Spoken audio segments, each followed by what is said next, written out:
तो क्वेश्चन ये है कि the relation between the volume and temperature of a sample of water in the range 0 degree Celsius to 100 degree Celsius is best represented as। तो देखिए आपको ये बताना है कि इनमें से कौन सा जो ग्राफिकल रिप्रेजेंटेशन है वो सबसे अच्छे से एक्सप्लेन करता है वाटर के वॉल्यूम और टेम्परेचर के रिलेशन को। और हमें ये कहा गया है कि टेम्परेचर का जो रेंज है वो 0 डिग्री से लेके 100 डिग्री सेल्सियस तक है। तो पहले ए की बात करते हैं। तो ए में हम देख रहे हैं कि वॉल्यूम कांस्टेंट है और टेम्परेचर इंक्रीज हो रहा है। तो वाटर में ऐसा नहीं होता है कि आप टेम्परेचर इंक्रीज करें वॉल्यूम में चेंज ना आए, तो इसलिए इसका ए ऑप्शन तो आंसर नहीं होगा। बी, टेम्परेचर इंक्रीज करने से वॉल्यूम इंक्रीज करेगा वाटर का, ये थोड़ा थोड़ा ठीक लग रहा है, तो इसको थोड़ी देर के लिए मान लेते हैं कि आंसर हो सकता है। बाकी ऑप्शंस देखते हैं जिसमें आप देख रहे हैं कि टेम्परेचर इंक्रीज करने पे वॉल्यूम डिक्रीज करते ही जा रहा है, तो वाटर में ऐसा भी नहीं होता, तो ये भी नहीं है। इसमें देखिए कि टेम्परेचर इंक्रीज करने पे पहले तो वॉल्यूम डिक्रीज हुआ है, उसके बाद फिर वॉल्यूम बढ़ना शुरू हो गया। तो जैसा कि हम जानते हैं कि वाटर की डेंसिटी मैक्सिमम होती है 4 डिग्री सेल्सियस पे।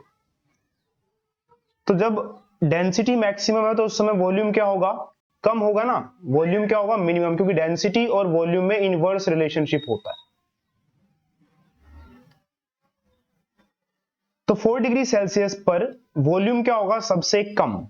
तो 0 से 4 डिग्री पे क्या होगा, वॉल्यूम सबसे कम होगा पहले, उसके बाद 4 डिग्री से लेके 100 डिग्री सेल्सियस तक फिर वॉल्यूम बढ़ेगा। तो 4 डिग्री पे वॉल्यूम कम, यूं कह लीजिए 0 से 4 डिग्री तक वॉल्यूम डिक्रीज करेगा ताकि डेंसिटी बढ़ती रहे और 4 डिग्री पर डेंसिटी सबसे ज्यादा हो जाए।